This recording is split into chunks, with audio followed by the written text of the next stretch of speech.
Okay, let's talk about manifesting. You've probably seen the term everywhere, especially Roxie Nafousi's book, Manifest. It absolutely blew up on social media. So today, we're going to get past all the hype and dive into what her idea is actually all about. Right off the bat, I know what you might be thinking. The word manifesting can kind of sound like, just sitting around and wishing for stuff to appear. So, the big question we're tackling is this. Is this whole trend just wishful thinking? Or is there something more practical and, well, psychological going on underneath? You see, this idea has been around for a long time, usually connected to this concept, the law of attraction.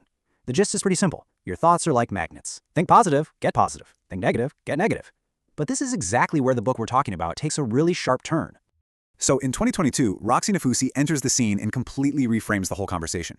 And what makes her story so compelling is that she wasn't some lifelong guru. She was super open about her past struggles with addiction and depression. She basically presents this whole practice as the thing that turned her own life around, which gives it this really powerful, if I can do it, you can too vibe. And this is where it gets really interesting. This is the pivot from what feels like magic to what feels a lot more like psychology. See, Nafousi's main argument isn't about sending special vibes out into the universe. Nope. It's about tackling the one thing that she believes holds us all back the most, our own sense of self-worth. I mean, just look at how she defines her own term here. She calls it a meeting of science and wisdom.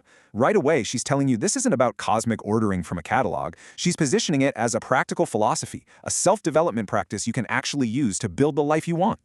And boom, here it is. This is the big aha moment of the whole book. The popular idea is on the left. Manifesting is about attracting things to you. But Nafousi's argument is on the right. It's really about believing you are worthy of them in the first place. She's saying that low self-esteem is the real roadblock. Because if you subconsciously don't believe you deserve that promotion, you're just not going to ask for it, or you won't take the right risks to get it. And she has this brilliant analogy to explain it. She calls it the magnetic bridge. So imagine you're here, and your goal is way over there. The bridge that connects you to that goal, it's built out of your subconscious beliefs. And if the very planks of that bridge are thoughts like, I'm not good enough, or I don't really deserve this, well, that whole bridge is going to collapse before you even take a single step. So, if it's not just about thinking positive thoughts, then what do you actually do? Well, she doesn't just leave you hanging. She lays out a super clear, structured framework, a 7-step action plan to put all of this into practice. And here are the steps. You can see how they flow, right? It starts with the internal work, getting clear on your vision, dealing with your fear. Then it moves into external action, actually changing your behavior and pushing through challenges. And the whole thing is held together by these powerful mindset shifts, like gratitude, turning envy into a motivator, and finally, just trusting the process. This quote, this is the one that just cuts right through that whole wishful thinking myth. Nafousi is so clear on this point. This is an active process. You don't just sit on the couch and visualize your dream life. You have to get up and start acting like the person who already has it. And here's what that looks like in real life. Let's take step 3, aligning your behavior. It's basically a practical take on fake it till you make it. Let's say your goal is to be a successful entrepreneur. You got to ask yourself, would the super successful entrepreneur version of me hit the snooze button 5 times and then scroll Instagram for an hour? Probably not, right? The whole idea is to start making those entrepreneurs' choices right now, today.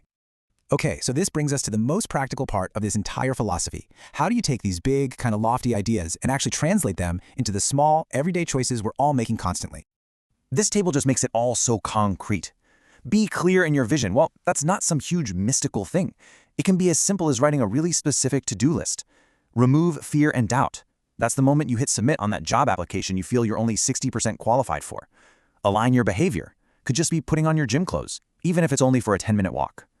Embrace gratitude is finding one good thing on an otherwise awful commute. And turn envy into inspiration. Instead of feeling bad when a friend succeeds, you actually reach out and ask them for advice. It's all about these small, deliberate actions. And that last step, trust in the universe, can sound a little out there. But in this system, it's not about being passive or just giving up. It's really about resilience. It means you do the work, you take the actions, but you let go of that obsessive need to control exactly how and when your goals are going to happen. So we end on this. This single question really distills the entire book down to its absolute core. It's not about what you want to attract from the universe. It's about what you believe you deserve from yourself.